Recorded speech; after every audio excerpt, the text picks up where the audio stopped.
Cette fois-ci, nous allons voir la connexion en kizomba.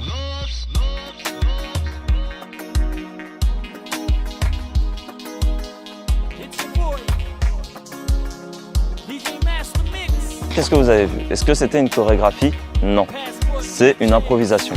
Et en danse sociale, qu'est-ce que vous allez faire? Ce sera toujours de l'improvisation. Mais cette improvisation fonctionne parce qu'il y a des messages qui sont passés et on va vous expliquer ces messages. C'est ça la notion de guidage. En danse de couple, on a une personne qui guide, en l'occurrence l'homme, et la personne qui va comprendre le guidage, qui va suivre le guidage, donc la femme. Premier exercice que nous allons voir, face à la partenaire, nous allons chacun présenter les paumes de nos mains et venir poser paume contre paume. Maintenant, ce que vous allez faire, c'est que vous allez chacun envoyer la même intensité. D'accord? Je lui envoie une certaine tension, je pousse un petit peu. Et elle aussi, elle pousse un petit peu. Ce n'est pas un duel de force, d'accord? Le but, ce n'est pas de pousser fort et que l'autre résiste. Par exemple, si moi je pousse et que elle plie là, ça ne va pas. Le message ne va pas passer. Même chose si la femme a tendance à être trop raide et que c'est elle qui pousse fort, qui s'appuie trop sur l'homme. Pareil, si moi je ne peux plus résister, là il n'y aura plus de message. Donc il faut qu'on soit dans un effort confortable. Les points clés de cet exercice sont de garder ici vos bras verrouillés. C'est ce qu'on appelle le cadre de danse. Le cadre de danse, qu'est-ce que c'est? C'est toute la connexion qui se fait de là, là, là, jusqu'à l'épaule. Et pareil de l'autre côté, de l'épaule droite jusqu'à son épaule gauche.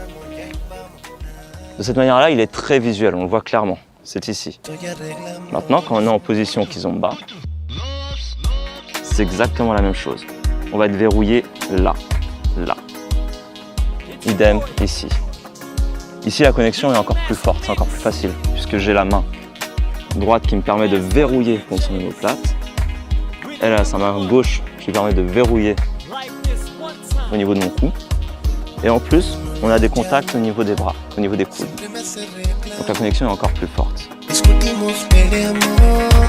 Deuxième exercice, toujours cette position face à face, paume contre paume, en envoyant chacun la même intensité.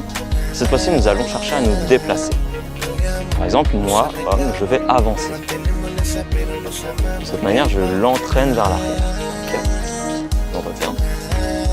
Une nouvelle fois, donc j'avance, elle recule. Qu'est-ce qui se passe? C'est le fait que je fasse un pas. Mon bras ici n'a pas bougé. Je n'ai pas fait ça, je ne l'ai pas poussé pour ensuite avancer. Là, on est en train d'envoyer la même tension. Par contre, si je relâche un tout petit peu la tension, c'est elle qui va ravancer vers moi. Et après, là, je peux par exemple ravancer, ravancer. Dès que j'envoie plus de tension, elle n'a plus de raison de reculer. On va apprendre à maintenir un petit cadre, c'est-à-dire que je pousse un peu avec mon bras, elle pousse un peu avec son bras droit, et finalement on est en train d'envoyer la même intensité. Comme on est figé en haut, le fait que j'avance l'entraîne forcément vers l'arrière. Je peux encore avancer, et elle va encore reculer. Si je veux qu'elle revienne vers moi, je vais un peu tirer. Si je tire, j'ai ma main droite contre son omoplate là, qui m'aide énormément, et j'ai ma main gauche ici aussi qui me permet de venir l'amener vers moi. Si elle n'a aucune tension, son bras va reculer. Elle ne va pas comprendre le message. On maintient ce cadre et c'est ce qui nous permet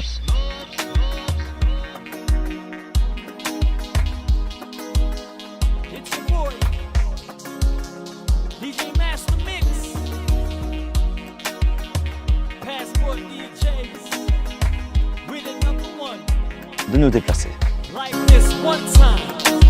Ce que je vous propose, c'est de faire la même chose avec les yeux fermés pour la femme. De cette manière, elle ne pourra pas tricher. Parce qu'effectivement, quand elle a les yeux ouverts, c'est vrai qu'elle me voit un peu avancer. Donc peut-être elle peut dire, ah, là il avance avec son pied gauche, je recule mon pied droit. Pour s'en prémunir, les yeux fermés.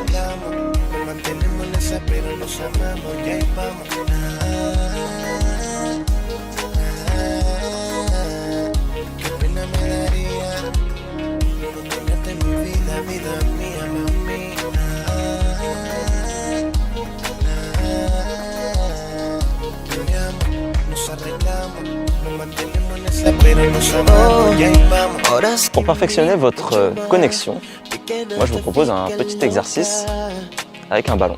On prend le ballon et on va le positionner contre notre poitrine. D'accord? La femme, elle, va venir se pencher contre moi et donc avoir son buste contre le ballon. Et ici, on se retrouve en posture traditionnelle de Kizomba. Maintenant, le but du jeu, c'est que le ballon ne tombe pas. Par exemple, si je décide d'avancer, il va falloir qu'elle recule en conséquence, mais pas trop. Si je recule,